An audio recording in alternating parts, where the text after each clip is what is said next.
नन्हे सुअर की कहानी। एक जंगल में सुअरों का एक परिवार रहता था। परिवार में 3 नन्हे सुअर अपनी माँ के साथ रहते थे। जब तीनों सुअर बड़े हुए तो उनकी माँ ने उन्हें बुलाया और कहा, मेरे प्यारे बेटों, अब हम बड़े हो चुके हो।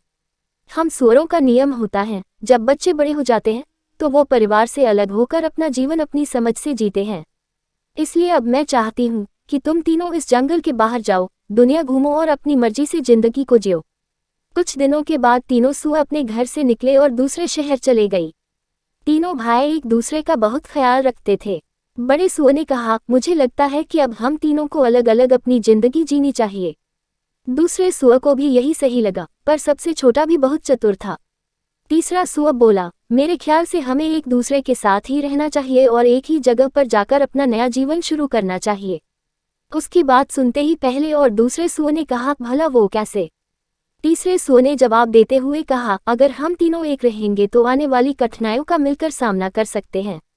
दोनों बड़े सुअरों को भी छोटे सुअर की बात सही लगी। तीनों ने निर्णय किया कि हम कभी एक दूसरे का साथ नहीं छोड़ेंगे। तीनों सुअरों ने निर्णय किया कि सबसे पहले अपने लिए सभी एक घर बनाएं। पहले सुअर ने भूसे का घर बनाया। भूसे का घर बनाने में मेहनत और समय दोनों ही काम लगा। बड़ा सुअर जल्दी से अपना घर बना के बहुत खुश था। दूसरे सुअर ने पेड़ की सूखी टहनियों, मिट्टी आदि से घर बना लिया। छोटा सुअर बहुत समझदार था। उसने काफी सोच विचार के साथ ईंट पत्थरों, बजरी से घर बनाने का निर्णय किया। उसका सोचना था, घर मजबूत होना चाहिए। छोटे सुअर को काफी मेहनत तथा समय लगा एक मजबूत घर बनाने में। जब छोटा सुअर घर बना रहा था, बाकी दोनों सुअरों ने उसका खूब मजाक बनाया। कुछ दिनों के बाद उनके घर के पास एक जंगली भेड़िया रहने आ गया। 3 मोटे सुअर देखकर उसके मुंह में पानी आने लगा। सबसे पहले वह बड़े सुअर को खाने के लिए उसके घर की तरफ बढ़ा और दरवाजा खटखटाने लगा। पहला सुअर सो रहा था। दरवाजे की खटखट सुनकर जब वह उठा तो उसने घर के अंदर से ही पूछा, कौन है दरवाजे पर? भेड़िया बोला, मैं हूँ, दरवाजा खोलो और मुझे अंदर आने दो। बड़ा सुअर डर गया और दरवाजा खोलने से मन कर दिया। तभी भेड़िए ने अपने हाथ से एक ही बार में भूसे का घर तोड़ दिया और घर के अंदर आ गया। अंधेरे की वजह से बड़ा सुअर भागने में कामयाब हो गया। अब भेड़िया दूसरे सुअर के घर पहुंचा और बोला, दरवाजा खोलो, मुझे अंदर आने दो। जब दूसरे सुअर ने दरवाजा नहीं खोला तो भेड़िया टहनियों से बने घर को तोड़कर अंदर आ गया। बड़ी मुश्किल से सुअर जान बचा के भागा। 2 बड़े सुअर अपने छोटे भी के घर चले गए। छोटे भी ने कहा, घबराओ नहीं, मेरा घर बहुत मजबूत है। भेड़िया इतनी आसानी से घर को नहीं तोड़ सकता, पर अब हमें सोचना होगा कि इसे कैसे मारा जाए। ये सब सुनकर तीसरे सुअर ने कहा, तुम दोनों डरो मत, मेरा घर बहुत मजबूत है।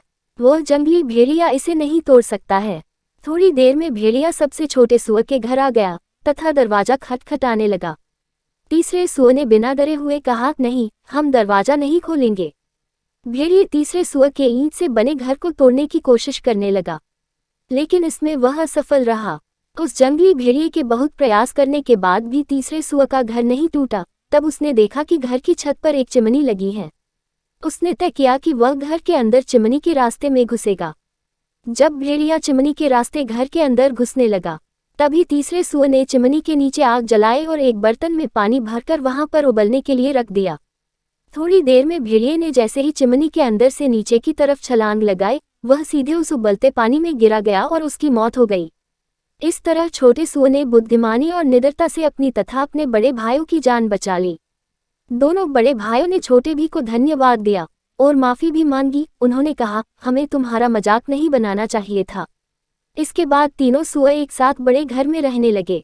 कहानी से सीख, कभी भी दूसरों की कड़ी मेहनत का मजाक नहीं उड़ाना चाहिए, साथ ही खुद भी कड़ी मेहनत करनी चाहिए। कड़ी मेहनत का कोई विकल्प नहीं होता। कहानी पसंद आए तो चैनल को लाइक, सब्सक्राइब, शेयर जरूर करें। मिले हैं नेक्स्ट स्टोरी में।